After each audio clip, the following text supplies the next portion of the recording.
I am totally muted. Wow. Thank you, Adela, for saying that. Probably that's what Kathy says. And Fatima, yes, everybody says it. Thank you. Let's try this again. Everybody that's here in person is going to have to let me listen to me say it again. So congratulations on passing the IRS tax law tests. So that is a really big step, right? We covered a lot of material in the fall semester. And now you have kind of all of the fundamental building blocks that we're going to be talking about this next 4 weeks. The things that we're going to be working on. So we're going to use all of those pieces that you already have, but we're going to add on to those the tax software. We're going to do those same things, but we're going to put a little twist on them and do a lot of state taxes. We're going to do lots of details and refinement. So basically, this was the first rough pass through everything. And now we're going to get good and we're going to practice. We're going to practice and practice and practice and maybe do a little bit more practice even after that. So there will be lots of getting ready for the tax clinics. So as a high level agenda, I'm just kind of looking at things. So it's going to be, at least for tonight, 5:30 to 7-ish, maybe a little bit longer than that, 7:30. We're going to do training. Then there'll be some time to work on returns here at the end. Tonight, we're going to do a federal review, then OB3 updates, and then TaxSlayer. Next week is state night. February 3rd will be more states, whatever we don't get through on the first night, and then special circumstances. Then February 10th is going to be kind of final clinic prep, talking about processes and procedures, and then volunteer readiness as well. So tax clinics will start. If you're doing the pilot, they're going to start the week of the 16th. I think some of our first office hours are on the 20th, and then we go from there. Things are relatively light until about March 15th or so. And then after that, it is full speed ahead and a dash for the last month into the filing deadline. So a little bit more details. I'm going to talk a little bit about volunteer updates, talk about then the federal tax review. I'm going to do a site and tool introduction, talk about TaxSlayer. We'll do Lisa in TaxSlayer. And then you're going to get in, if you haven't already, from the resident tax training, you're going to get into TaxSlayer, create your own account, work on Lisa and Sunil. For resident tax volunteers, so we don't have anything specific for residents tonight, although reality is probably the OB3 stuff would most likely apply to residents rather than any non-residents. And we will call a break somewhere around 6:30 for 5 minutes or so, wherever we are kind of in the middle of things. So let's talk about volunteers. All right, so when I left and wrote this up this afternoon, we had 32 people that have passed the IRS tests and submitted their paperwork. Almost everybody who passed did all of the work in the modules first. There are a few that kind of reverse things that are getting things straightened out, but that's okay. We did have a few people that tried to take it without doing the stuff in the modules first, and that did not go very well for them, unfortunately. The other news is that we have about another 35 that are mostly through with the fall Moodle. So I'm giving everybody an extension through Sunday to try to catch up and get through the fall Moodle if you haven't already. So we don't want to leave you behind. You guys have done a lot of really good work and you're usually 90 or 95% of the way there. So we want to get you across that finish line. That being said, we still are going to continue to have Moodle assignments for the spring semester, right? The official IRS stuff is done, but that is not enough to really be ready to help clients. So we are going to do more practicing in Moodle to help you get ready. The final thing is our final volunteer readiness check in Moodle, and this is a mandatory check, right? This is a combination of a quiz. It's like a 15-question quiz, I think it is, so it's not super big. And then you're going to do past 2 scenario returns. So just like we did with Harold, just like we did with Sergio, you're going to get 2 scenarios. You need to basically prepare them correctly kind of first time. And if you mess something up, that's okay. It happens to everybody. We'll give you another scenario and then we can give you another one if you need it and go on like that. But really what we're looking for is that you demonstrate that you know the material, you know how the software works, that you can kind of make all of that whole process happen before we turn you loose on the clients. All right, just to give everybody a little bit of a feel for the events that we have, this is kind of the breakdown. I actually didn't do the math. I think it's like 120 some different events across all of our different partner organizations. So there's a few there. We have a lot of events going on. The remote events are by far the most common. Yeah, what's your question? Yes, you are supposed to see something up there. I am having all kinds of troubles with my in-person and my remote people here. Let's try that. Can you see it now? There we go. All right.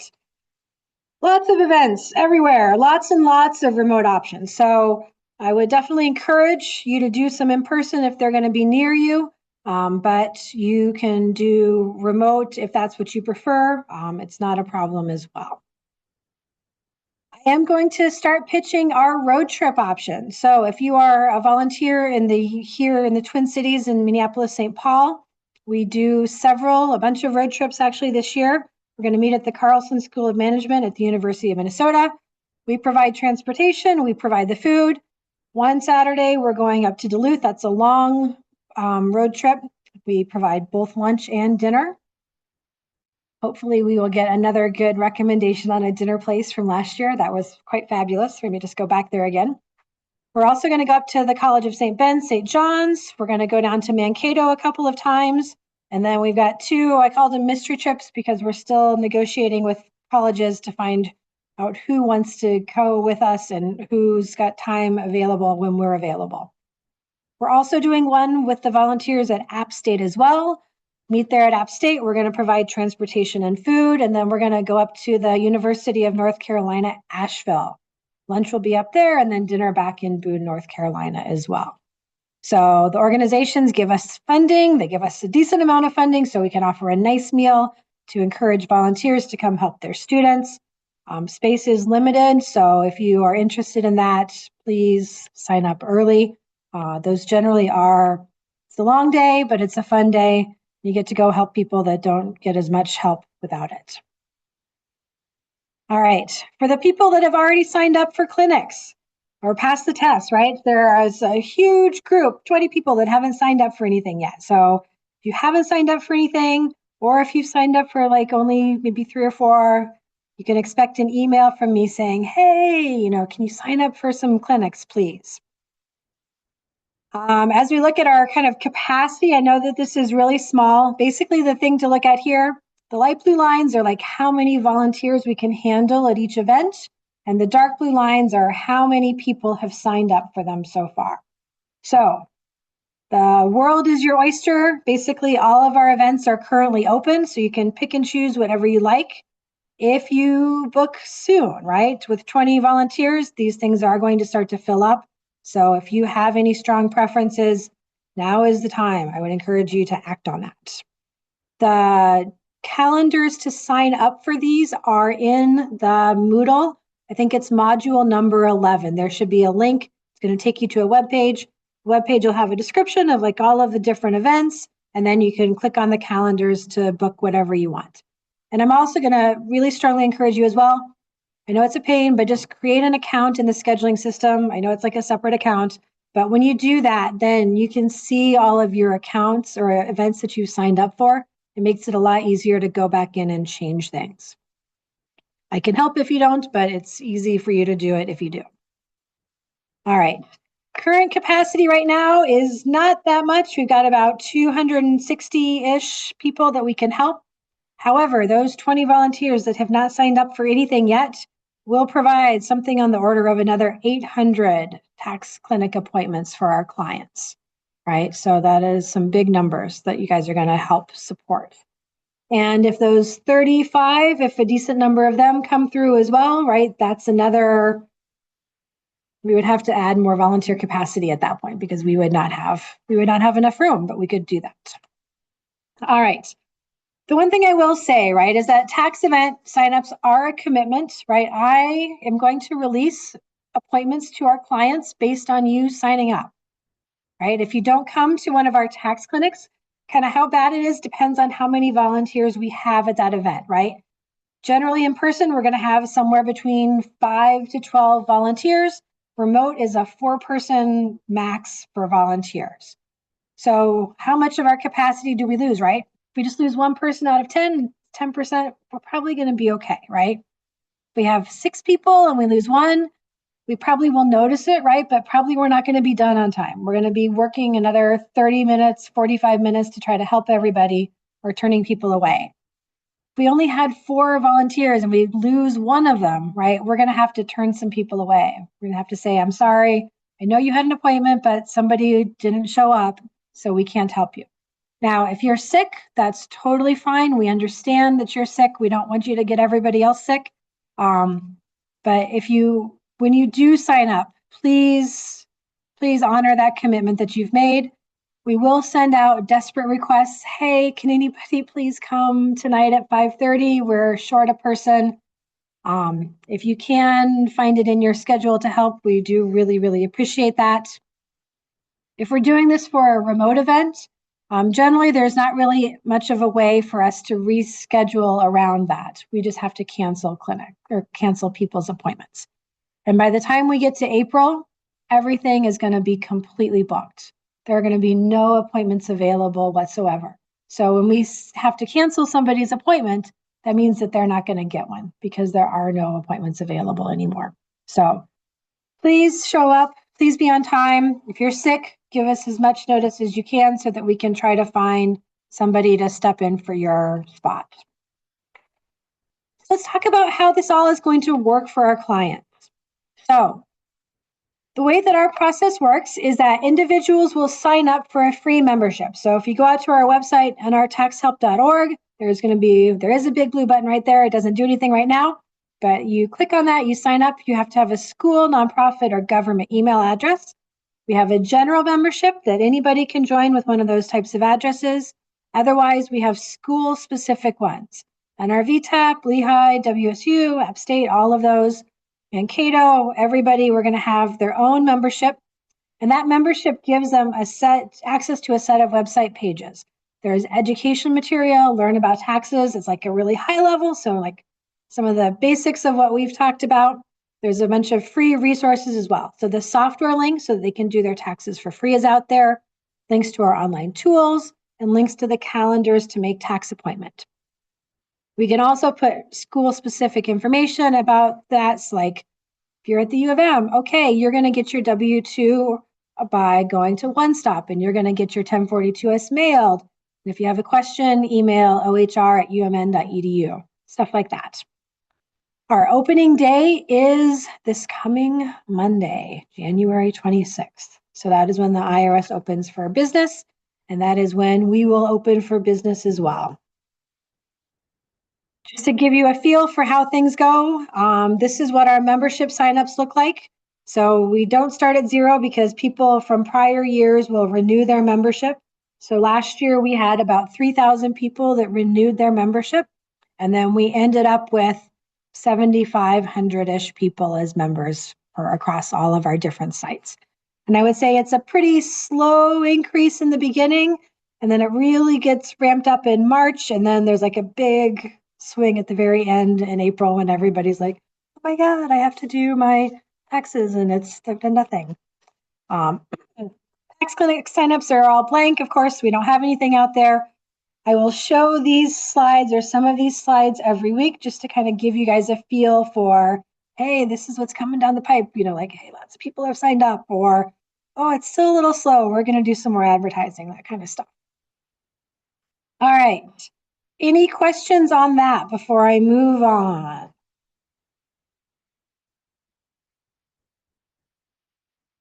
All right, let's do a quick review, right? It's been a month, it's been forever. Let's talk about non-resident taxes again. Okay, so in like 4 or 5 slides, I'm going to try to cover everything we talked about last semester. So as a reminder, if you are a citizen or you are a green card holder in the United States, that means you are a resident for tax purposes. If you are not one of those things, you are what's called an alien. That's the IRS terminology for it. There is a test called the substantial presence test, which determines if you're a resident alien, and you use the resident rules of taxes, or if you are a non-resident alien. And it does math based on how many days you're here in the US in the current year and in the 2 prior years for that test. And it's a test that's done every year, right? So you did it for 2024, you do it 2025, you'll do it 2026, and so on. There are some people that are exempt from the substantial presence test. They don't count the days that they are in the US towards that test. That is students for the first 5 calendar years that they're present as on a student, teacher, or trainee visa. Teachers and trainees use this weird 2 out of 6, right? So you will be exempt in this current year if you were not exempt in 2 out of the prior 6 calendar years. You have to file a Form 8843 to claim your exempt days. That's that line 4B that if you ever got an email from me, I harp on it because like that's the most important piece, right? It says this is how many days I don't count for the substantial presence test.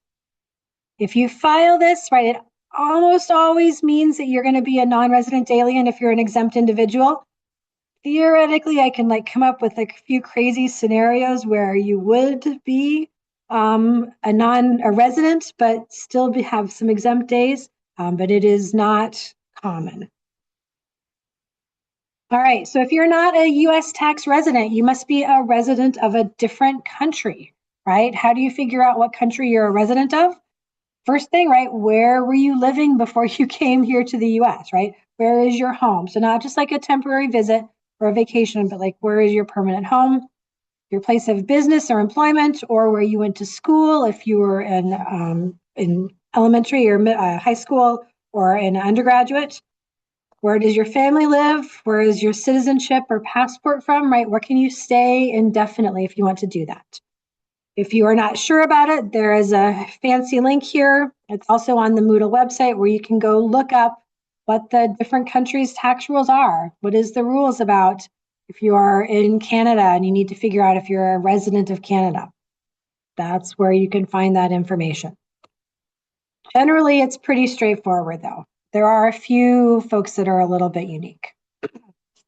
All right, so when we think about a tax return and we think about actually doing the calculation of math, right? We start off with income minus some things to find out your taxable income. We take that times the tax rate. We get a amount of tax. We subtract credits. We subtract amounts of tax that we've already paid, and we find out, do we get a refund or do we owe more? So when we do this, for non-residents, we only look at US income. But you have to file if you have any US income, which is definitely very different than residents, right? Residents, worldwide income. We don't care where you're from, where you're living. Uncle Sam still wants some of it. But there's a floor, a threshold where if you have income below that level, you don't have to file as a resident. Non-residents, US income only, but basically any income. If you are married, you are not going to be able to file a joint return with your spouse if you are a non-resident, but you are still married. You will have to file as married. You will not file as single, even if your spouse is back in your home country. If you are working as an employee, you're receiving wage income, and that is going to be taxed. Treaties may exempt some amounts of it. Usually that's an unlimited amount for teachers or researchers, or a small amount for students. All right, remote clinics and events. So a remote tax clinic, actually go look at the website, AJ, because if you look at the membership or the scheduling page, I should have examples of what those things are to kind of walk you through it. And we can talk at the break if you have more questions. So wages are taxed. Wages may or may not get reported on a 1042-S, right? That is a form that reports income that had special withholding treatment. It could be all on a W-2. It could be all on a 1042-S, right? That just says, hey, I've got some wages. I'm a student. That's okay. Scholarships. Scholarships are going to be tax-free for everyone if they are for tuition, required books and fees. That's called excluded in the IRS terminology. If they have a treaty, that may exempt them for room and board or other expenses. For everybody else, it's going to be taxable, right? And for a resident, they don't get the treaty. So they're going to either be excluded and not taxable at all, or they're going to pay tax on everything. If you are self-employed, if you have your own business, it's going to be reported on a 1099 NEC or 1099 miscellaneous. Occasionally it can be done as cash. That is out of scope for us to assist with for non-residents. It's in scope for residents, out of scope for non-residents. And then finally, investment income, so dividends and capital gains. Generally, those are going to be taxed at 30%, which is a lot higher than it's taxed for US residents. There are some tax treaties that can get a lower rate. Capital gains are in scope for you to help with if you have both the foreign student and the advanced certification. And we definitely have some college students that dabble in meme stocks and Robinhood and all of those other places. So we do see a decent number of these. However, moving on to bank interest, right? Bank interest is not taxable and not reported. So that is also what's called excluded. So when you did Sergio, right, he had bank interest. That's what that applies to right there. Moving on.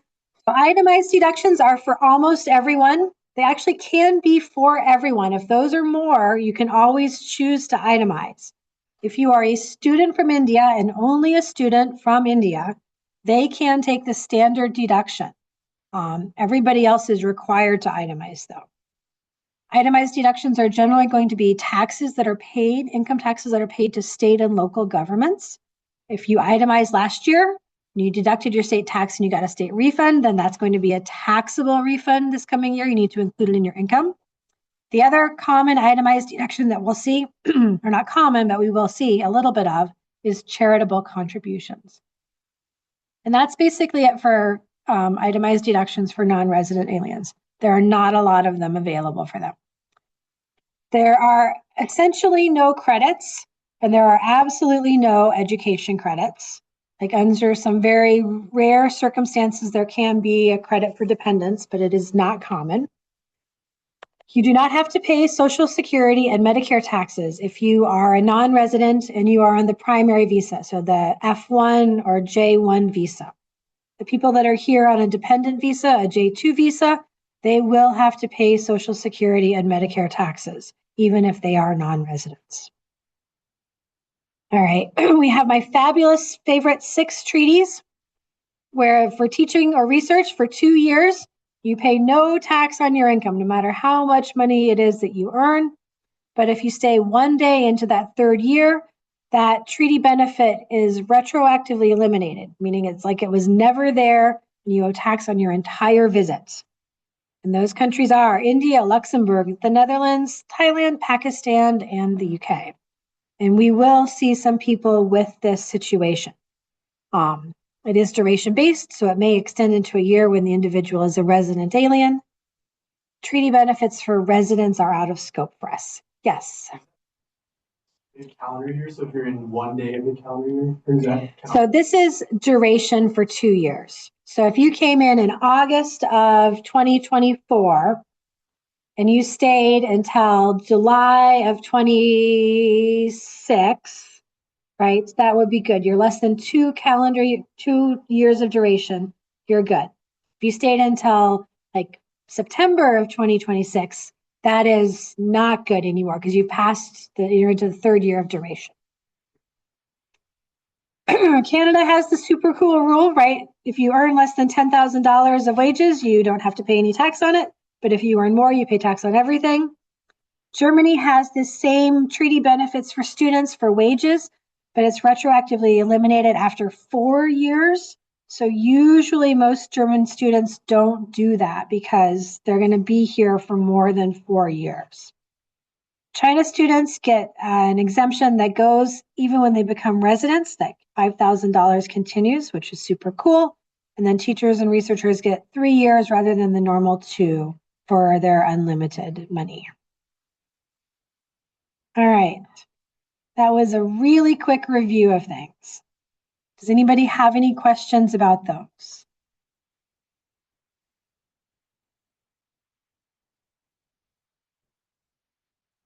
All right, let's talk a little bit more about OB3. All right, and I am going to say that I have completely shamelessly stolen these slides from the folks at Simplify Connecticut.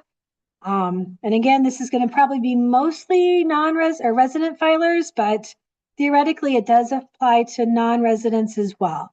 So we're going to just kind of walk through some of these things again, just so that everybody's kind of familiar with them again. The main reason why we're going through it again now is that we have a little bit more detail about like, what are the rules about who qualifies and who doesn't, and when does this work or when does this not work? So here we go. All right, they've fixed the tax rates. We don't have to worry about those changing anymore. Not that we're worried about them. The standard deduction was increased. This really only matters for non-resident students of India, right? And for residents, everybody else, we don't really worry about it. Exemptions are basically eliminated forever. Well, I won't say forever, or eliminated for now. So that whole idea of you have income, you subtract based on money that you spent. Then there was this idea of, hey, you have a family, you have people you support. We'll give you money off your taxes because you have people. That is basically eliminated for now at the federal level. It does still exist in some states. So we will talk about it again when we get to the states, but for now, money off your taxes for people does not exist. The state and local income tax deduction, that amount went up. It used to be a cap of 10,000. Now it's up to 40,000. It's going to be that way for a few years. So the people that could itemize and make that be better, even if they're a student from India, theoretically possible, somebody that had this super awesome job out in California, had a lot of income, and then also paid a lot of California state income tax, they might need to do an itemized. The system, the software will help determine what is the best for them, but know that it is possible because of this higher limit. There is an enhanced senior deduction. Basically, because you are of a certain age, you get some extra money off your taxes. Probably we won't see a lot of these, but it's there if you know it. We're going to talk more about the qualified tips and overtime and car loan interest here. That's that one right there. All right, so for the qualified tips, basically, the way it's going to work, so the system will do some of the calculations for it. A couple of really key things to know is that the tip income must be reported on an income document. So if you work in a tipped profession, it will get reported on your W-2, usually in box number 7, occasionally in box number 14. If you are reporting the amount of money that you receive in cash tips to your employer, then they will report that on your form as well. If you are getting cash tips on the side and you put them in your pocket and you never report them anywhere, you can't just say, oh, wait a minute, I had all of this extra money that I got that never got reported anywhere. I just want to take it off of my taxes. That part is not going to work. So we're going to use income documents, the W7, box 7, or the W7 or W2, pardon me, box 14 are going to be our main source for tips. I don't think we're going to see a lot of this in any of our tax clinics, right? It's theoretically possible that we might, but if we do, that's fine. So the main thing here is to know that those tips must be reported on an income document. If it's from a W-2, should be on the W-7 or on, W-2 box 7 or box 14. If they are getting it in their self-employment, then that tip income needed to have been reported on a 1099, either 1099 miscellaneous or 1099K, just coming from a credit processor or something like that. And they have to have some sort of documentation for how much was tips, they kept a log of it, something like that. Again, I think it's very unlikely that we will see anybody with this, but just so you know, it is out there. The software is mostly in place to handle it as long as everything is reported appropriately here. All right, so a couple of examples to just try to make this a little bit real. So this is one, Alex, the server has $18,000 in her W-2 box 7. So that's her income, her reported tips on her W-2. She doesn't have anything else to report. She can just put that into the software. She's going to get to deduct that full $18,000. Bailey is a bartender. She's obviously making lots of good money. she reports $20,000 and then had an additional $4,000 reported on another form. So she wants to try to deduct all of this information. Because she's using this 4070 form, it's going to be out of scope. So that is, again, something that we probably won't see. This is a situation of a very well compensated, tipped individual. John the guide is another example, right? He shows $55,000 of income, but he kept a log to show like, hey, of this, like 42,000, or that's not the right number, 48,000 was like my fees for doing my tours, and then $7,000 was actually the tip income. So he can use that to deduct the tips from his income there. Okay. All right. Next one. This one I think we're going to maybe get more questions on. So this is the idea, right? No tax on overtime. Except it's not really no tax on overtime. It's a very limited requirements. The first thing again is that it's actually not the full overtime pay. It's only the premium. So if you work regular time, you get like paid $20 an hour. If you meet the Federal Labor Standards Act and have to get paid overtime, so you're working more than 40 hours a week, they will pay you time and a half. So instead of getting $20 an hour for those extra hours, you will get $30 an hour. That $10 extra per hour, that is the part that you don't have to pay tax on. You still pay tax on that base $20 an hour.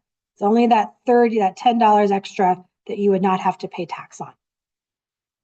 A few other things. If you are married for this one, you must be filing jointly. So any married non-resident returns that we see, they're not going to be able to claim this. They have to have a social security number that's valid for employment. Generally, all of our international student scholars, teachers, researchers, they will all have social security numbers that are going to be valid for employment. So that's not going to be an issue. All right. So generally, the problem with this one, right, is that the documentation for the W-2 is not in place for this year. So we are going to have to send the clients to their pay stubs and their pay documentation from their employer to try to figure out how much that overtime premium is. So there's a few ways to do it. I'm going to show an example right here. Basically, theoretically, they should have, hopefully they will have a pay stub that they can look at to say, okay, this is the number of hours I worked. Here was how much I get paid for overtime. And you can do the math to say, oh, your regular rate, this one is 10. And then you got paid 15. So if you take that 15, whatever that total amount is, and divide it by 3, that's going to give you that overtime premium that you can then deduct. The other thing I would say is that if we do see anybody with this in our tax clinics, we're going to want to encourage them to write this out, however they're figuring it out, write it all out on a piece of paper and keep that piece of paper. Because if they do ever get questioned about, hey, how did you calculate this? They need something so that they can go back and say, oh, well, this is what I did, and hopefully it's going to be right. We'll do our best to help make sure that it is. But if it's not, they at least have something they can say, this is what they did. And then the IRS can agree or disagree with it. All right, car loan interest. So if somebody bought a qualifying new vehicle, they can deduct up to $10,000 for the interest paid on their car loan. That car has to meet several requirements, including that it's got to be new, assembled in the US, it has to meet a certain size, it has to have at least 2 wheels, so it can be a motorcycle, and it has a personal use test. There are documentation requirements on this. They've got to enter the VIN. They've got to confirm that through that VIN that it qualifies, and they should get a statement from their lender that talks about the amount of interest that they paid. There is this personal use test. So the idea was that you weren't going to be buying a vehicle for your business, that this was going to be a vehicle for your personal use. There are, so the rule is that at the time of purchase, they must intend to use the vehicle for more than 50% for personal use. It's a one-time test. Basically, when they buy the car, what was their plan for their car? If they change in future years, That's okay. It doesn't matter because what matters is like what their intention was when they bought the car. Based on when they bought the car, what their intended use for it was, some of the interest can be deducted for this no tax on interest deduction. They can also potentially deduct the portion that's used for business as an expense as well. So I'm not going to go into that in any detail here, but just know that God us, help us. I don't think we're going to see very many of these, but if we do, that is a possibility for them, okay? But these would be residents because this is independent contractor income. It's a business that is going to be residents only for us. I'm going to jump on that. All right, I'm going to talk really quickly. Child tax credit updates. They gave more money, which is super great, right? Have some kids. We'll give you some money off your taxes. Non-resident taxpayers from Canada, Mexico, South Korea, and students from India may theoretically have a child that qualifies as a dependent, that they can get this additional amount. The refundable amount also went up. Now there is a new requirement that the child and at least one parent must have a social security number. Probably not going to be an issue for all of our clients, but just so you know, that is a new requirement now. There are also these new Trump accounts, which is a tax advantage savings for children. Basically, for children that were born in 2025 through 2028, the government will automatically deposit $1,000 into a savings account for those children. They have to have a social security number that's valid for employment. The parent, the authorized individual, like their guardian or parent, can have a social security number or an ITIN. They don't have to have a social security number only. And this basically, there's kind of a 2-period thing. Well, yes, you can contribute to this. Parents can contribute to this. Employers can contribute to this. There are some other agencies that can contribute as well. Basically, the idea is that you're trying to help solve, bridge the wealth gap, basically. During this initial period until the child is 18, basically the funds are locked. You can't really access them. They can only really just transfer things over. Once they become an adult, they essentially convert to a standard IRA. You can take money out of them.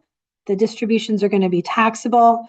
There's a 10% penalty withdrawal as well, unless they use it for qualified education or some other like first home exceptions. All right. Theoretically, this Form 4547 should be going live in the next week or so. So anybody that we see that has a new child born in the past year, we might have a few of those. I'm guessing it's going to be in the order of like 2 or 3 across all of our sites.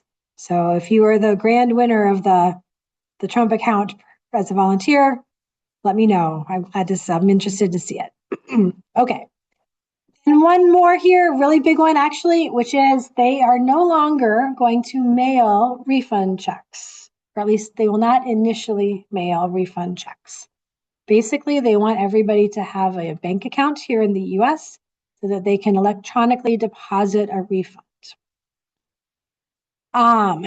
If you file a return and you do not have a bank account listed on the refund section and you're getting a refund, the IRS will take your return. That is no problem. They will send you a letter sometime after the return is processed. So probably, hopefully within a couple of weeks, that says, hey, you didn't give us your bank information. Direct deposit is the best way to get your refund. Please provide your bank information. There will be some period of time where we will wait. If you have a bank account, you can provide it. Otherwise, if you don't respond to them after some period of time, they will go ahead and send a paper check. However, it will just delay things. They're saying 6 weeks or more. I think it's probably going to be much more like 2, 3, 4, 5, 6 months kind of a time frame is my best guess at it. All right. So we're going to work to provide options for all of our clients so that they can open a bank account if they want to. There will be some options where they can essentially do it pretty much instantly. We'll also give out information on like different banks that are local to the different sites. So if they want to open a bank account before they come in to see us, they can do that. So refunds are going to be delayed unless they have a bank account is the main thing there. All right. Any questions on that?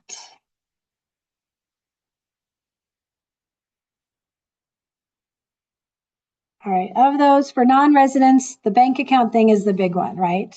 Because we have a decent number of people that don't have a bank account. Everything else is probably going to be relatively unlikely for us to see. Okay, let's go. Let's talk about our clinics. Let's talk about our clients.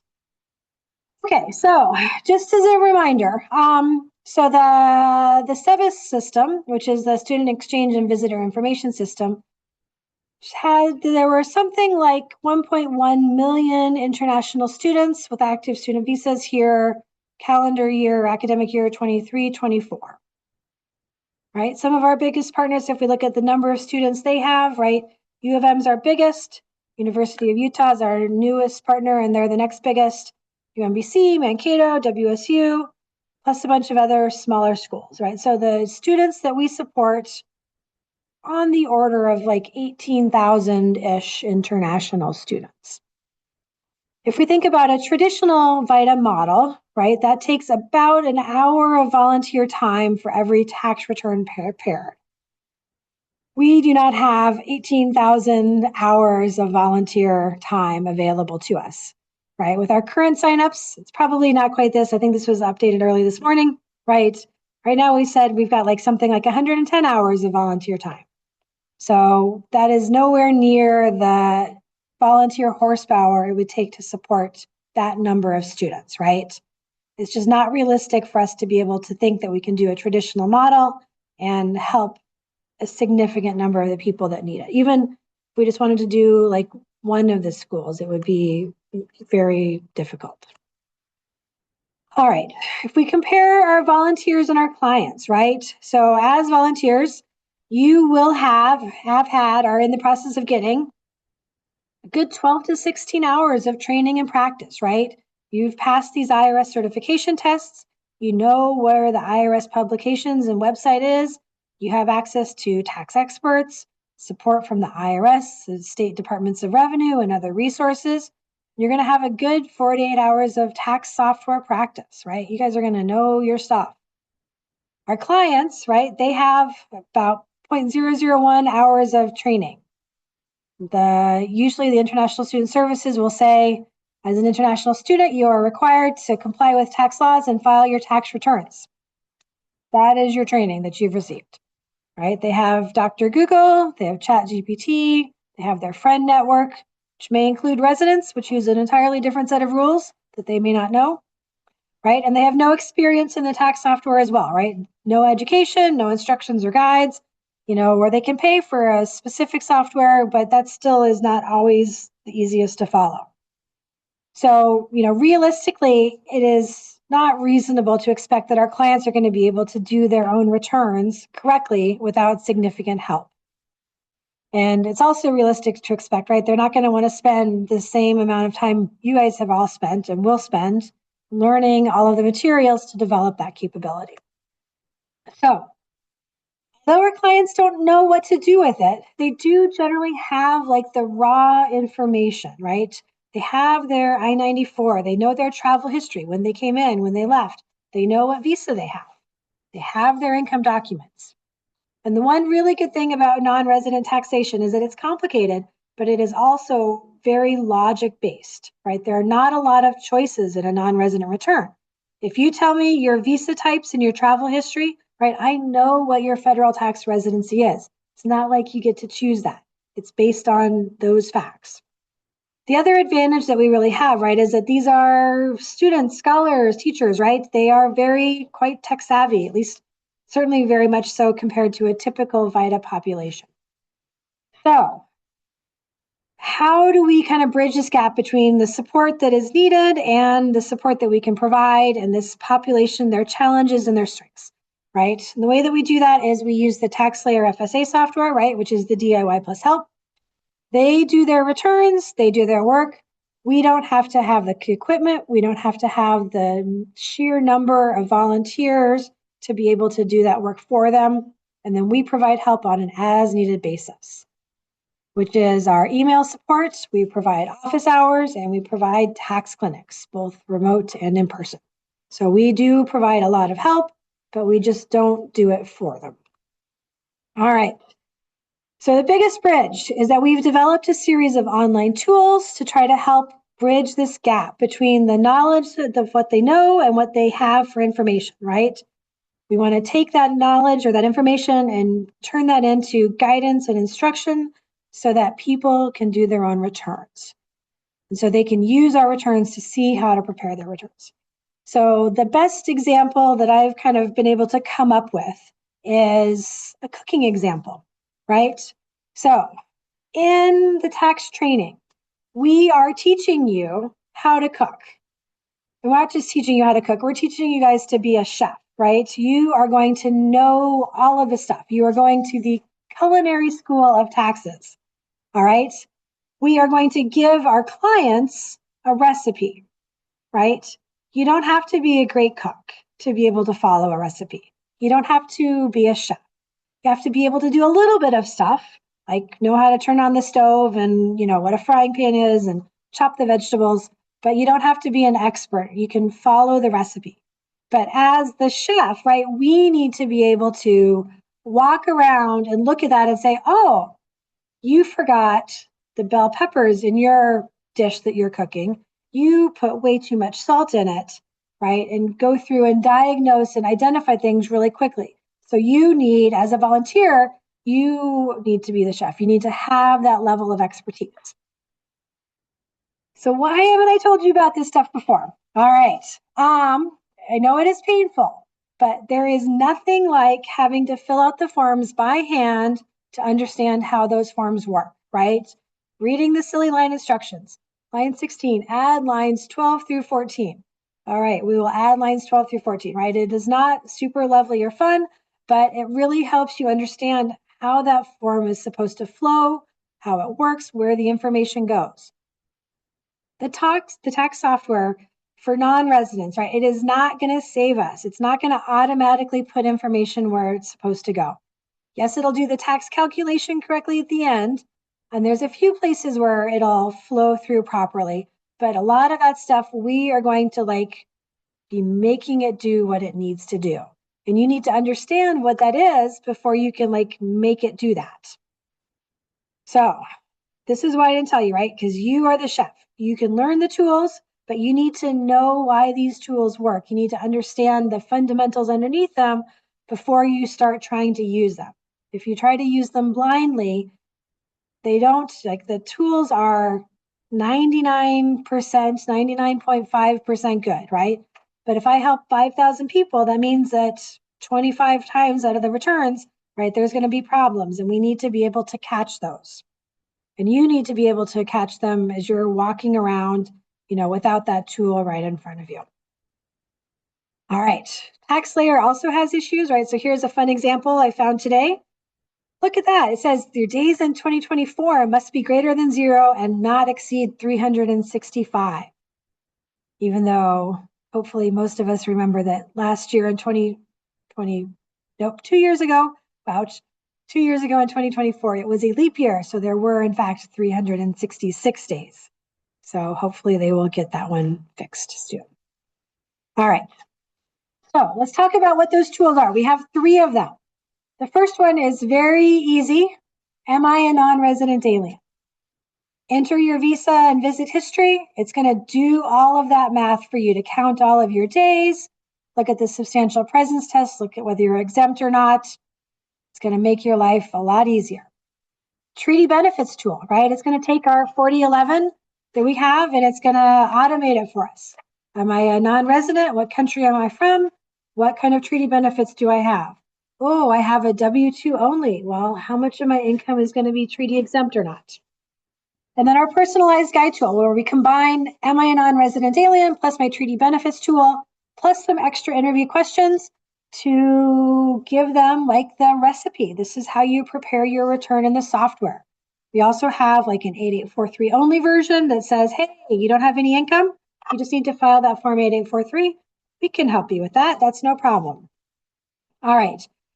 The tools, the first two tools are out on our public website. I will show you where those are in just a sec. The personalized guide tool, it is in Moodle. It will be on the member websites, but it's not out there yet. The link in Moodle is not a public link. It's not updated for 2025 because I still don't have access to the software yet, so I can't update anything. But it's valid for 2024, so you're welcome to use that. But just know it is not updated and it is not for public use. That is just for practice.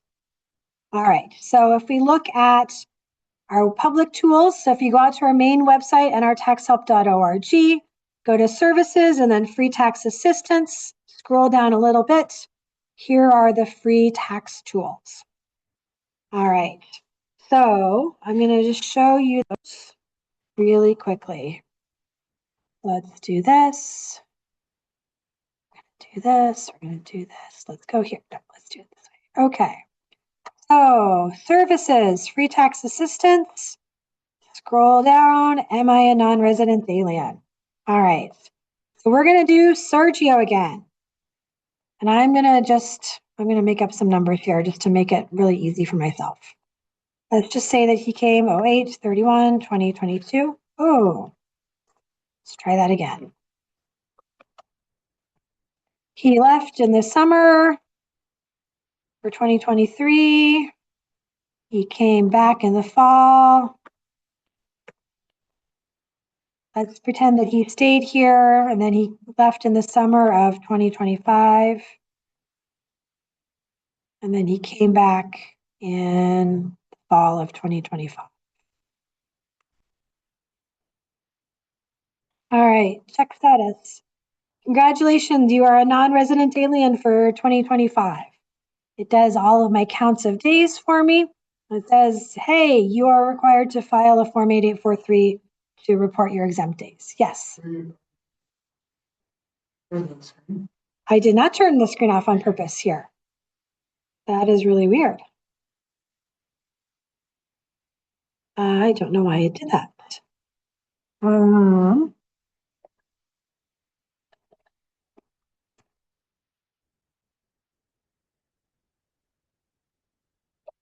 Let's try it.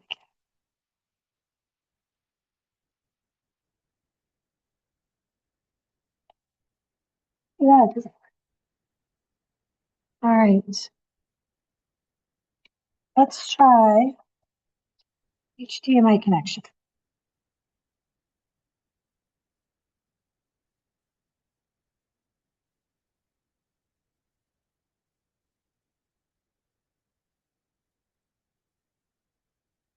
See if that works. Yeah. All right. Excuse me. All right. We are having technical difficulties with the screen here in the room. So I'm going to demo the next tool for everyone really quickly on the Zoom, and then we're going to pause for our break and we'll try to get the screen working here while we do that. Okay, so everybody saw that who's online, you can see all of that. Tools. So if we go back to the home page, we go back to services, help, we say treaty benefits. So let's do our friend. Now you'll notice this does not have the list of every possible country because we're only putting countries with treaty benefits. All right, so we did an F1 non-resident student from Spain. Their treaty benefits, it has the limit on the money, the number of years, and the treaty article. And then you can enter your documents to see, like, do my treaty benefits match? So if we said that we had a student from Spain with $8,000 of income on a W-2, it would say, well, you get $5,000 of treaty exemption for wages. You would report $5,000 as treaty exempt and then $3,000 as taxable wages is the way that would go. All right. Okay. So that is those. All right. Okay. Are there any questions about the first two tools? All right, then we're going to pause for 5 minutes. Everybody go take a quick break. We'll try to get the computer screen working here in the room, and we will go from there. All right, I'm going to say slide break. You could also join by Zoom to share screen clear for the doors. Yes. Stop the share.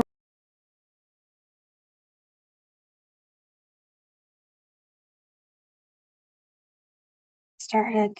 I think I figured out our technical difficulties, hopefully. And oh, hang on.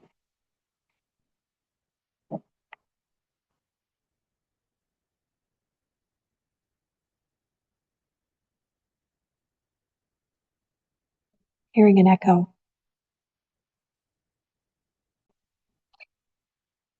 Okay, let's try again. Here we go. Okay, let's talk about software. All right, so we've done some tools. We've done a review. We've done tools. Let's talk about TaxSlayer software. All right, so just to give you guys a little bit of background, right? So the way that this works is the IRS has a contract to provide tax software to Vita Pro sites. TaxSlayer is the company that is the current contract winner. They actually have a lot of different versions of their software. They have like a professional version that's used by like accounting firms. They have this FSA version that is like the online DIY. And then they have the TaxSlayer Pro, which is like the Vita version as well. And the Practice Lab is like an online sandbox version of that Vita version, is what it is. So why do I bring this up? The main reason, right, is that the FSA software is not identical to the TaxSlayer Practice Lab. So we're going to use Practice Lab because you can't do anything wrong in Practice Lab, right? You can't file a return for somebody. You can't like make a mistake that has any sort of real consequence. The FSA software is live. It is real. If you like are putting in a pretend social security number and you're doing it in that software and you click that send button, you will have filed a return for somebody, which is not a great idea. I will demonstrate the software for us so you can see the difference, but we'll do that, I think, the last clinic or the second to last training. I will also say, right, as a volunteer, you are absolutely welcome to use this software to prepare your own return if you would like to do that. That is one of the advantages or benefits for volunteering with us. You will have the same limits. So if your income is over $89,000, the software will not prepare your return for you. Beyond that, generally the software is going to do pretty much everything that you would need to do if you're a resident or a non-resident. We do also sometimes have issues where students go straight to the TaxSlayer website instead of using the link on our website. The challenge is that our link has like a built-in token or something like that, so they get the free tax return when they use that link. If they go to the main website, they will not get their return for free. They will prepare it all the way until the end, and then it will say, hey, it's going to be $20 or $40 or whatever it is. So they can fix it, but that fix involves deleting that return, creating a new account, and then entering everything again. So it is a bit of a pain, but maybe worth the $20 or $40 or whatever it is. All right. For some of the volunteers, so we will use that TaxSlayer Vita Pro version a little bit. If you are in the NRVTAP VRC pilot, where you're doing some actual traditional model tax clinics instead of the volunteer readiness check scenarios, you will get to do that a little bit. We are doing also some virtual live tax preparation, either live or asynchronous with some of our volunteers as well. The reason why we're doing this is that our current software does have a couple of big limitations, right? Number one, it can only do current year tax returns. So if you have not realized what you needed to do and never filed a tax return for the 3 years that you've been here, we previously could only help you with 2025. We couldn't help you fix those prior years. This other software will do prior year returns. So that means that we can help somebody get right for all of their years.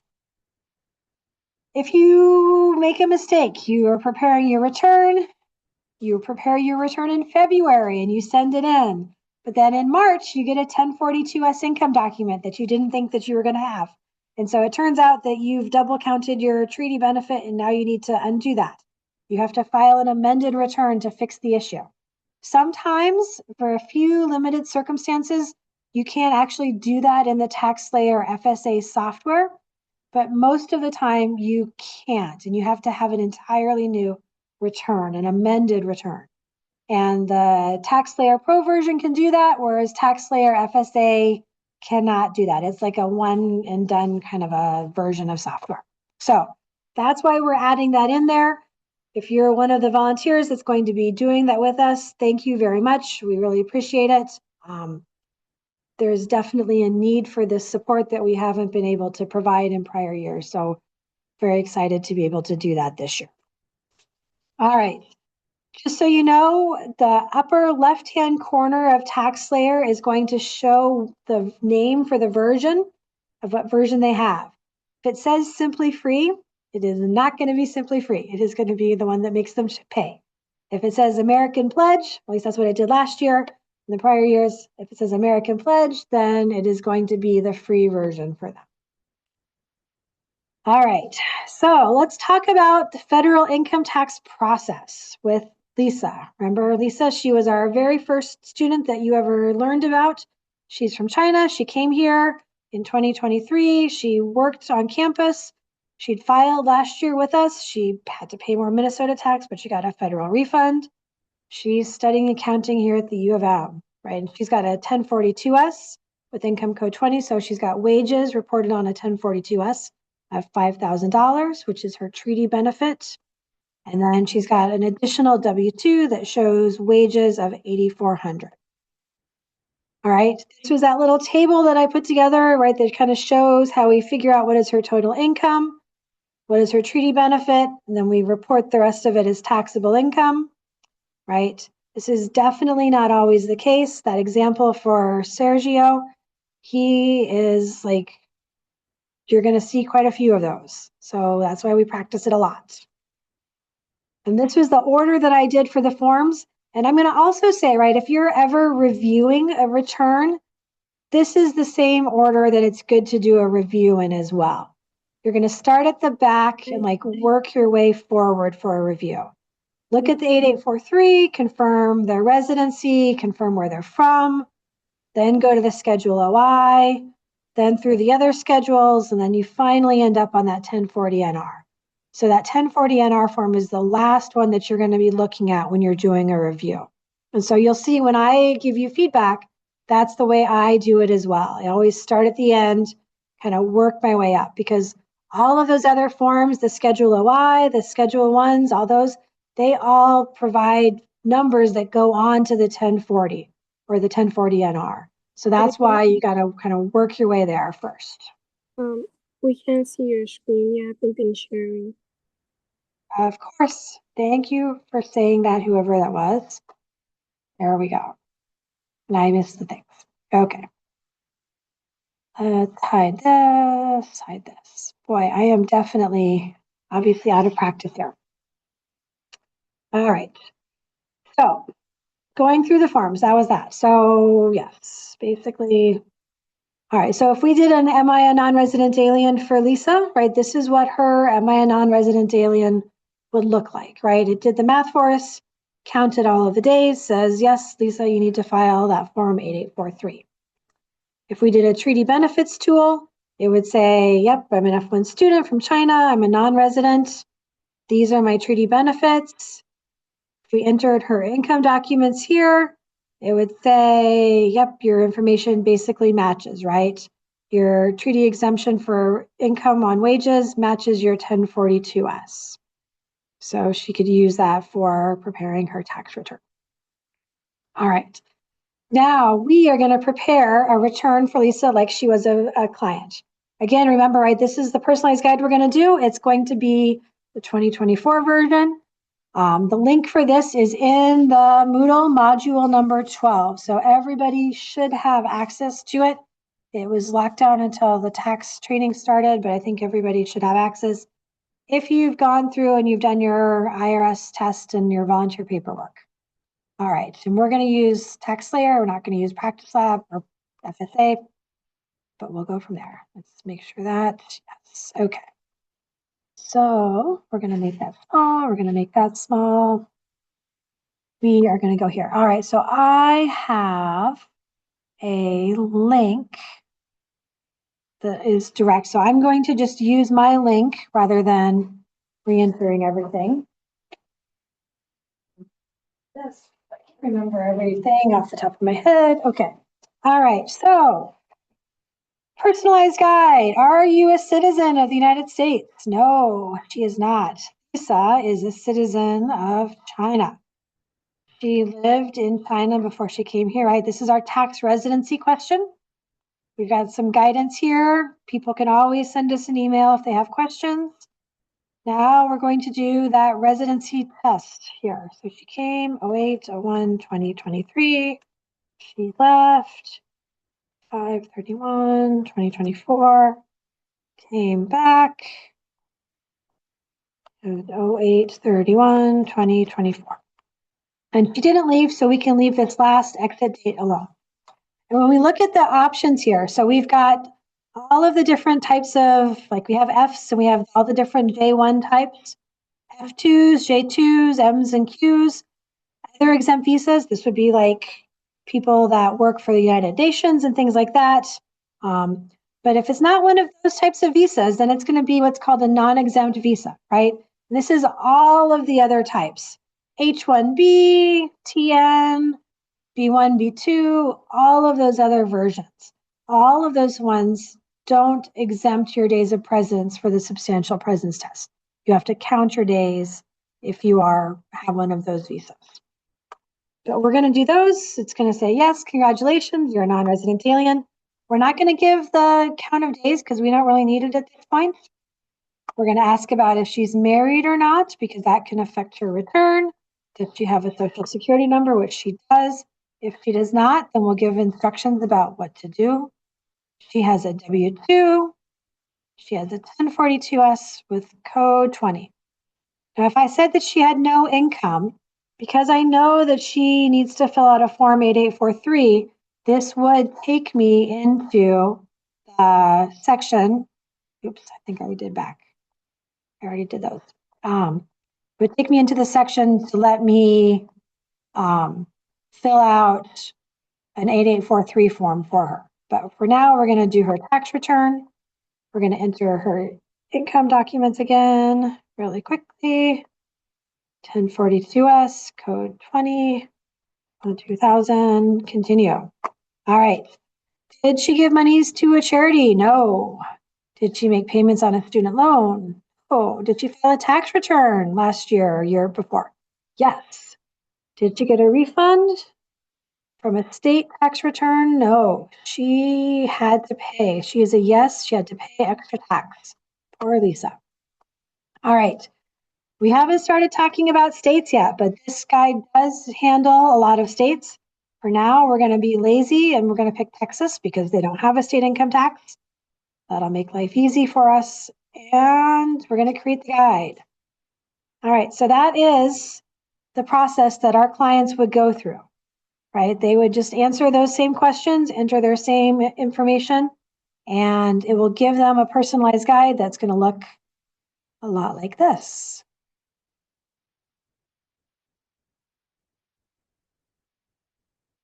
Come on, open up. There you are. Okay. All right. Welcome. This will help you prepare your returns. Basically, a table of contents. Getting started in TaxSlayer, you enter your personal information, federal info, state info, filing your return. Right? We basically took a bunch of information they provided. We're going to copy and show them where to put that. TaxSlayer is not smart, right? You can make TaxSlayer show $1 million refund. That doesn't mean that it's right or that they're going to give you that money. All right, this is scope. Obviously, this needs to get updated. This is like walking through how to get started in TaxSlayer. All right, so that's what that looks like. So I'm not going to do it, but just so you know, right? So it'll literally tell them like, click here, click here, click here, select no, select yes, right? When we get into the things, it'll say, right? So we go into here, we say, okay, you said you were from China, so put China here, put China here, put F1 student here. This is your number of days, so it tells you exactly where to put it into the software, is the way it works. So let's go see that software. All right, if we go to Link and Learn, this is like the easy way to get there. Then you click here on that quick link for Practice Lab. I see a couple of questions. Let's see what people say first. Kathy, you're not seeing the forms. Thank you for telling me that, Kathy. I am. I thought I was sharing my screen in Zoom. All right. Can you see the text there now?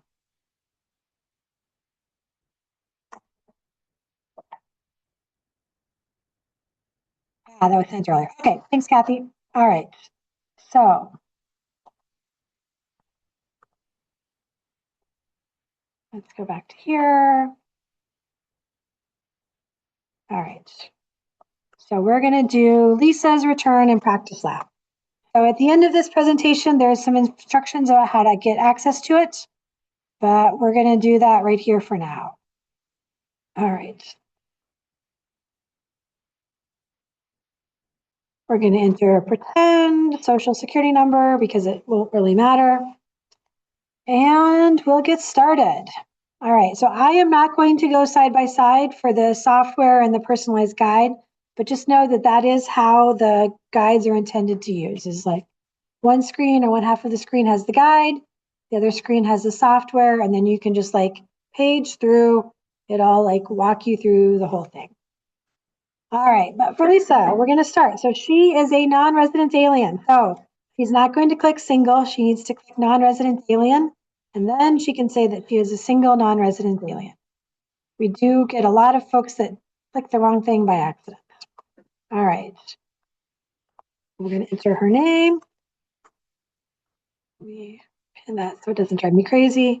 She was born on the tax day, 2004. Her occupation is a student, right? Whatever her visa says, she's a student. We're going to answer all of these questions, just whatever it is. She can't be claimed as a dependent. She is over 18 and a full-time student. No non-residents contributing to campaign funds. None of those things, none of those things. All right. And her address from her W-2 is 200 University Avenue, apartment number 1. TaxSlayer is awesome. It can do a zip code lookup for everybody, so you don't have to type the name of the school in. Her main home was in the US for more than half of the year. That's true. And then we're going to do just a pretend number here. 651-555-1212. It has to have a number, so we'll just put something in there. Let's see. Okay. You can see it. Okay, perfect. Thank you. All right, let's continue. Do you have any dependents? No, right? She does not have any children. She does not have any parents that she's taking care of. All right, now we're going to do the general information. This is where we're basically filling out the schedule OI. So she's an individual. She is a citizen of China. She is a resident of China. Where are you? There you are. She is an other not listed because she's not from Canada or Mexico, visiting frequently. A non-immigrant, F1 visa. Never applied for a green card or been a citizen or changed her visa. Her number of days, I can't remember. Let's go back. What was it? 365, 275, 153. 365, 275, 153. She did file a tax return last year, 2024. All right, we look at this. So 1040 NR. Remember the Form 8843, the IRS considers that a statement, not like a real tax return. So on that Schedule OI, on that question number I, when it says, did you file a tax return in a prior year? If they only filed a Form 8843, the answer is no. It's got to be a real 1040 NR or some other like 1040 return. All right, and then all of these are no's. All right, now we're going to do dates entered, right? This is our table G, where for Lisa, right, she was here for all of 2025. So she came, the first date that she was present in 2025 was January 1st, and she never left. All right, so we're going to do that. All right, so that is her first bit of her personal information. The next thing we're going to do is we're going to go fill out her Form 8843. It is in the miscellaneous forms section. Statement for exempt individuals. So she is on a non-immigrant visa. Now we're going to put, so remember line 1A, we have to put her most recent entry date, which is 08/31/2024. Has she changed her visa? No. Current visa status, this is line 1B. What country issued her passport? China. Passport there. They copied these days over for us, which is super awesome. But now we still need to fill in the days that you claim you can exclude from the substantial presence test, which is the days that she was here on her F1 visa, which is all of them, 365.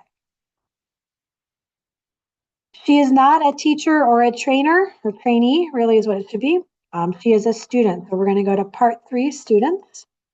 And we'll put her university information. This is the real number to put on there. That's 612-626-7100. It's in Minneapolis, and Megan is the right person. She's our contact here. 301 19th Avenue South. There we go. All right, and here is that bottom thing. These are the questions. Were you here for more than 5 calendar years? No. Has she applied for or taken steps to apply for a lawful permanent resident status? That is a no for those as well. All right. So the change in visa question, it depends on where and what you're asking for. So if we think about the 8843 form, that line 1B, it says current visa, and if you changed without leaving the United States, put the date of the change in your prior visa, right? It doesn't really say that in these pages here, but that's what we need to put. So if you changed without leaving the United States in that top section, you would put that.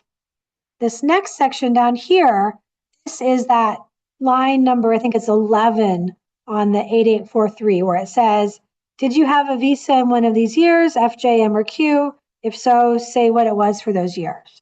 So we're going to fill those out, and you can see, let's see, she was 2023. So yes, she had a visa, and then we say what type of visa she had, and then you could say here, did you change your type of visa?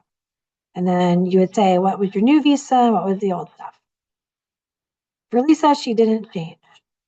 So it's very common for people to have like a B visa and then to leave and then come in on an F visa.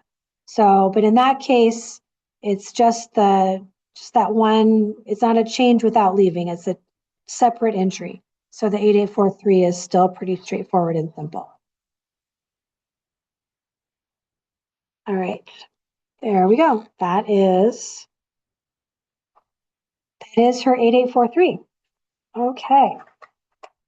All right, so now we have done her personal information. We're going to enter her income documents. So let's enter her W-2, which is in the wages section. Notice, right, that this does not like tell me what to do, where to go, right? It's just like, here you go, knock yourself out, right? Figuring out, oh, I need to do this, I need to do that.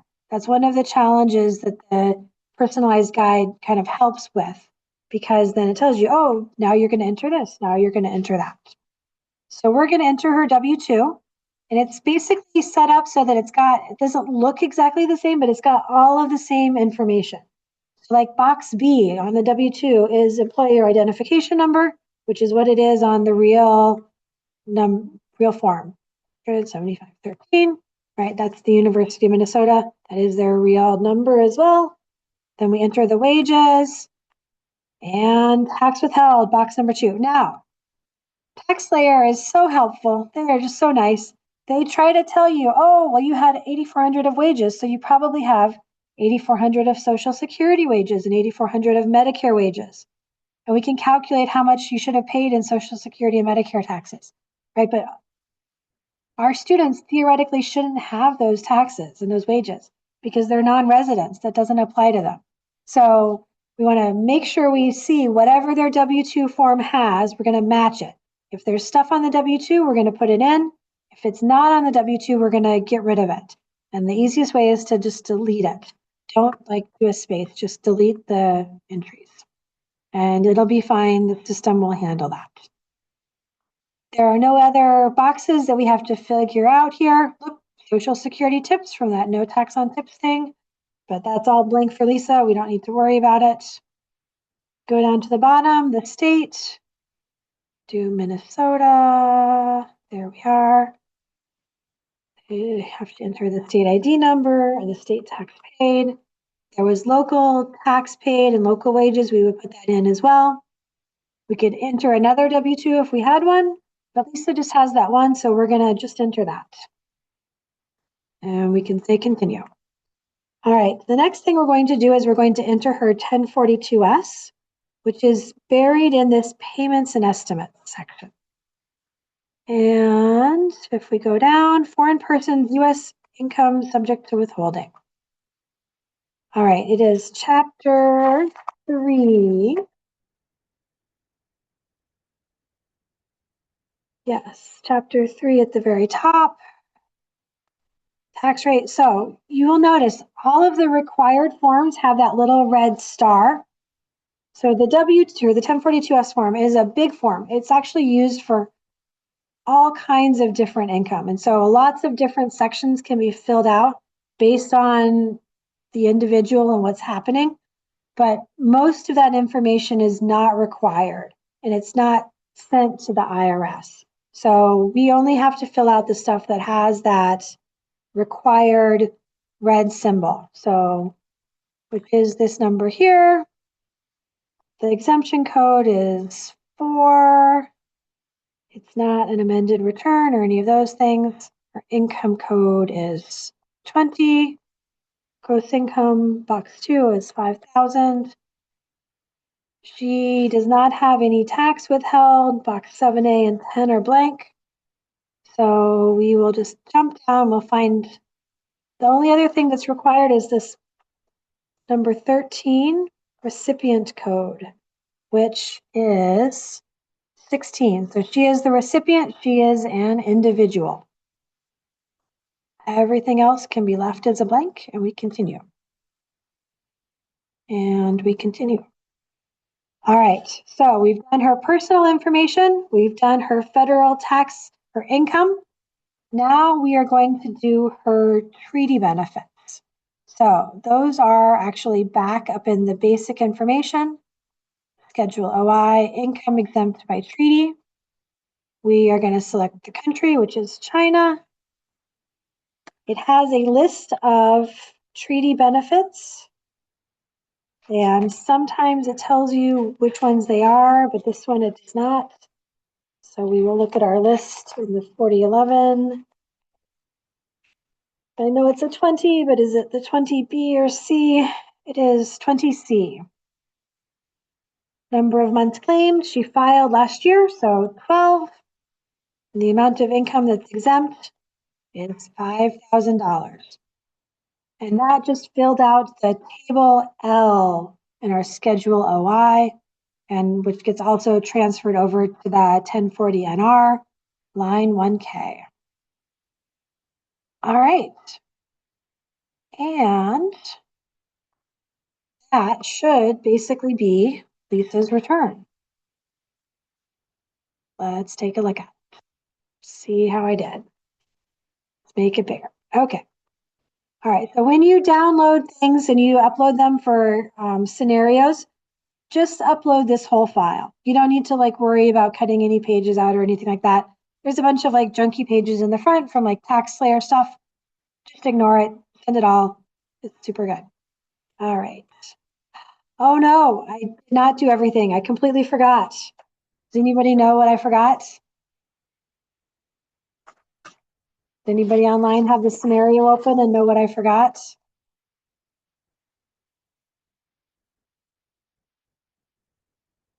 All right. I forgot that she had to pay additional state income tax when she filed her tax return. So, it's a good idea, Fatima. No, we'll talk about consents in a second. But let's go back here. We're going to go to the federal section, deductions, itemized deductions, state taxes that you paid. All right, so she already has that 449 from her W-2, but if she had paid any additional taxes, we could enter that here. That amount was 107.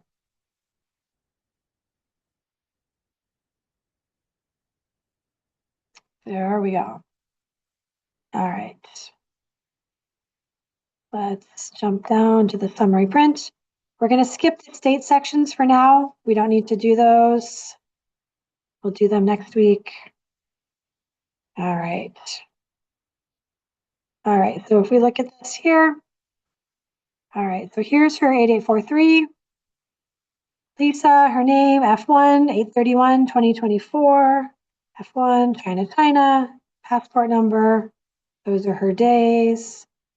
U of M, there's the phone number. Yep, Megan's name kind of like hidden up there, but that's okay. F1, no, that all looks good. Schedule OI, China, no. F1, 11. Yes, 2024, 1040 NR, that's good. Those are all no. China, 20C, 12. Yep, that all looks good. Itemized deduction, 556. Remember, that's the 107 plus the 449 that was withheld on her W-2. That's why those numbers don't match. And then if we look at her 1040 NR, there's Lisa, single, no digital assets, 8,400, 5,000. There's her itemized deductions, tax withheld. There we go. That all looks great to me. Okay. All right. So you'd asked about consents. All right. So for the FSA program, right, the taxpayers are going to be signing their return, and they have their own account in TaxSlayer. So when they sign the return, they will sign any consents that are needed then. We don't have to collect any sort of consent forms from the taxpayers. When we do the traditional model, we will have to collect some consent forms. We will have to collect like the 8879 that says, yes, everything is good. Please go ahead and e-file my return, all of that stuff.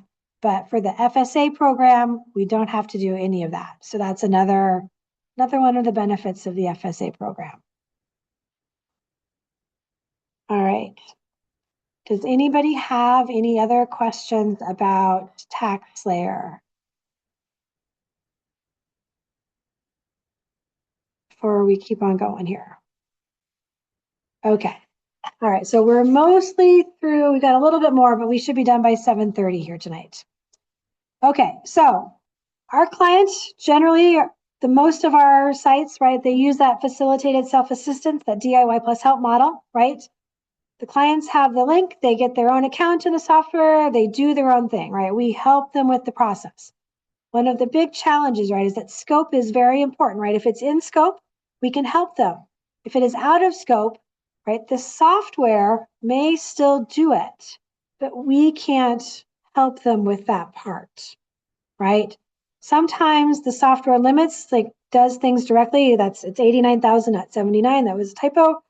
Other things, right? The software isn't going to do anything to stop them. We are the ones that we have to say, you know what? I'm sorry, I can't help you with that. So if you're helping a non-resident student and you're only non-resident certified, they say, oh yes, like here's my Robinhood, statement. Can you help me? Like, where do I need to enter all of this information? You're going to have to say, oh, I'm sorry, I don't have that tax law certification. Let me find one of the other volunteers that does. They can help you with that. The other volunteer comes over and they look at that and they say, oh, you've been trading in digital currency here. I am sorry. That is out of scope for our program. The software will do it, but you're going to have to figure it out on your own.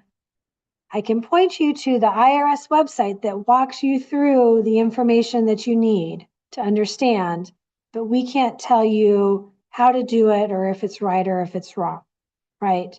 So this is one area where we as volunteers have to have the discipline to say, nope, this is the line. We can't cross it.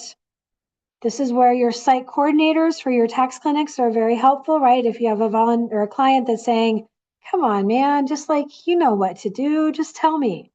Be like, no, I'm sorry, right? The only reason why we can do this is because we stay within scope and we follow the rules of the VITA program.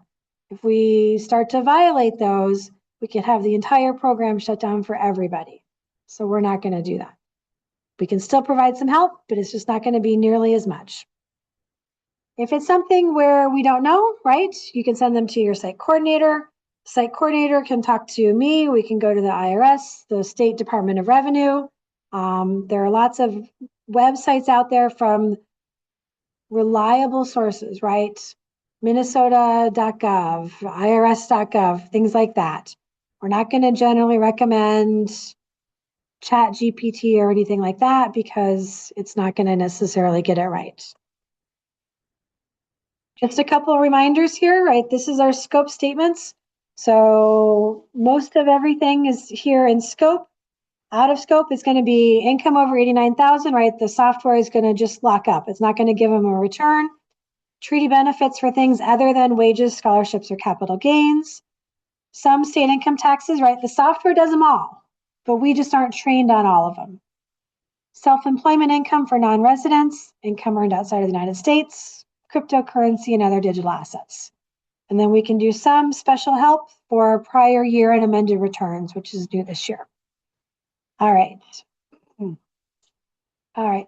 So just a little bit more about individual support. So all of our remote sessions are done using Zoom. So it'll be a little bit like this. We have two formats. A clinic, we have a certain number of clients that are limited to provide volunteer support. Office hours are a 20-minute one-on-one, kind of one and done. The way I kind of describe a clinic is it's like a ride at the state fair, if anybody goes to the state fair, right? You stand in line, you wait for your chance to go in with the volunteer in the breakout room. You get 15-ish minutes with that volunteer, then you're done. You go out, somebody else goes in. If you want to talk to a volunteer again, go get in line. You can come back and talk to a volunteer again. If you're done, then you can head out to do something else. So it's like a carousel. They go in, they talk, they come out, somebody else goes in, they come out, people go back in, and you just kind of go round and round like that through the entire time, right? Clients will be able to chat with the moderators, but we don't have them talk in the main breakout room, right? Because this is their private information. We don't want them, talking about all of their personal details in front of, 10 other clients. The volunteers have their own breakout room. So when you're in there, you're going to be talking to somebody in the breakout room. Clients will come in with you, the client will go out. So from a volunteer perspective, the difference between a remote office hours and a remote clinic is very minimal. Basically, one of them, you're not going to see that person again. The other one, you might see them again. That's really the only difference. In-person clinics are kind of similar, except we just are in person, right? And people are working on their computers. If they have a question, they raise their hand, a volunteer goes over, answers the question, comes back down. And the volunteers just circulate around the room as people need assistance. A couple of things to know. So our clients get one tax clinic appointment per season, right? It's a 90-minute appointment. They should be able to get their returns completely done. They get one office hours appointment per day, but they can have multiple days. So if you think you need like every day for a week, fine, you can do an appointment every day for a week.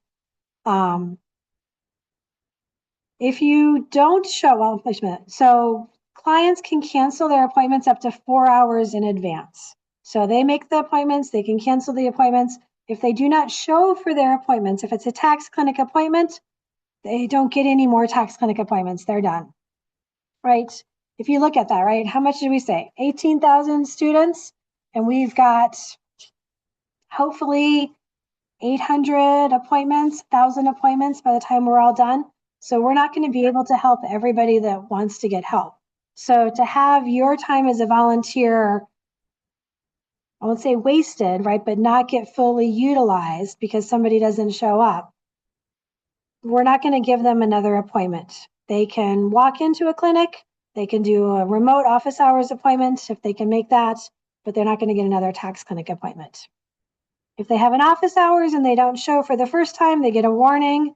If they have 2 no-shows, they are banned. So when we do ban something like less than 10 students every year. So the numbers are very small. We don't have a lot of problems with people not showing up, but it does happen. All right. So just a couple words about resident aliens, right? We're going to be helping everybody. And when you look out into the clinic, right, it's hard to tell who is who. So when clients make an appointment, they tell us what type of tax help they need. They can be either resident or non-resident, or they can say they don't know. And if we need to, we'll figure it out. As a volunteer, your t-shirt, you're going to get a t-shirt. Everybody does. Your t-shirt color is going to be based on your tax certification.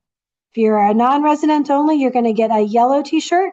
If you are a resident and non-resident, you're going to get a blue t-shirt. And if you're a site coordinator, you're going to get red, like I have on. Yay! That makes it very easy when you're trying to find help. If you're saying, oh, I'm sorry, I'm only non-resident, I need somebody with a resident shirt to come help you, you can look and find somebody very easily. And it makes the site coordinators also very easy to identify in a full room.